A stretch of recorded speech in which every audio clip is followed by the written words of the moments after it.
So back when development began, the 2024 7th generation Mustang was known as the S650, the next incarnation of the S550. At that time, it was supposed to have an entirely new chassis, but as development continued, Ford decided to stick with the tried and true S550 chassis, but redo everything else. So we got a new engine, new body components, completely new look, new interior, but they kept the underpinnings mostly the same. Now, being that it is a 650 and it's a new car, there actually are a few changes. Now, we know Ford loves to raid their parts bins for their better models or their newer model cars, but the exact same thing with the S650. So let's throw this car up in the air and take a closer look at the new chassis.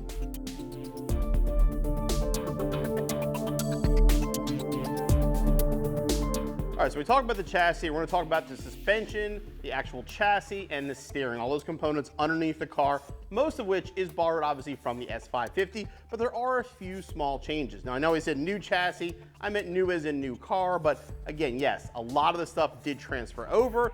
Like I said, I don't view that as a bad thing because the S550 was a good chassis, and taking a few good parts from the parts bin, making the 650 should make it even better. So starting out here, cool thing, obviously we got the Brembo name and the Mustang name on our factory brakes. And again, base model Mustang with Brembos is pretty cool. Everything else here is gonna look familiar if you've ever worked on an S550.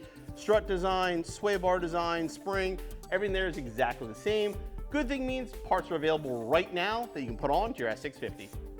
So onto the rear suspension, and again, if you've had an S550, this is gonna look familiar. Your shock mount, all this stuff is pretty much the same. All your links are gonna be the same on this version. Now, the one thing you're gonna see that's different, we'll show you that in a second, is now you have an electronic parking brake, which if you have a performance pack car, also becomes the electric drift brake that we showed you on the RTR car.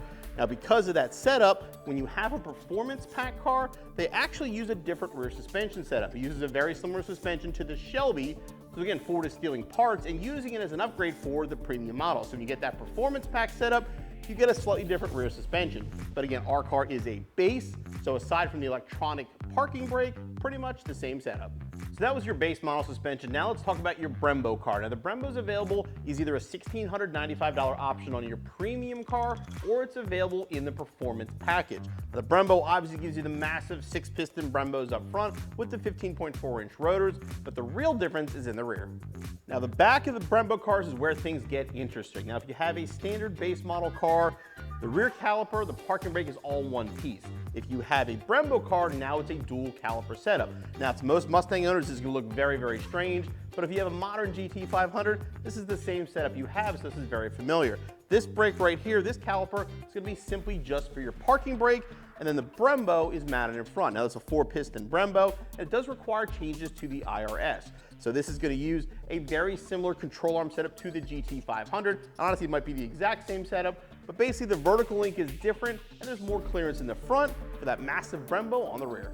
So back here, the exhaust is familiar, very similar to the 18 and up setup, but you have this newer belly pan. This actually extends all the way up and bolts in between the two brackets that hold the exhaust. Again, this is something new. A lot of this felt material, they actually use this a lot heavy on this car. It used to just be in the wheel wells. Now pretty much the whole underside is covered with it.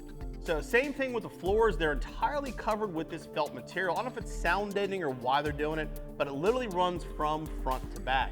Some parts that commonly we install here, like jacking rails that would go against the edge, the felt's gonna actually be in the way, but we'll work on a solution for that. And same idea up front, you have a big plastic belly pan that then leads into another one of these felt panels. And now this goes all the way back to the transmission. So it goes to the K-member in the front and then runs on the K-member all the way down to the sides of the car. So again, all this used to be open on the previous model. It's all covered on the S650.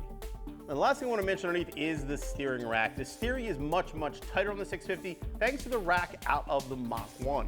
So again, Ford did raid the parts bin for a few parts to make the Mustang chassis a little bit better, especially for the performance pack car. So there's some felt covers, some extended belly pans, a better steering rack, and some upgrades to the rear suspension on the performance pack. Make this a better chassis than the previous car? Not really, no. But the S550 was a good chassis to begin with. People have done amazing things with the S550, and the good thing, all that suspension knowledge that we have for the 550 is going to transfer over to the 650, making it very easy to upgrade these cars.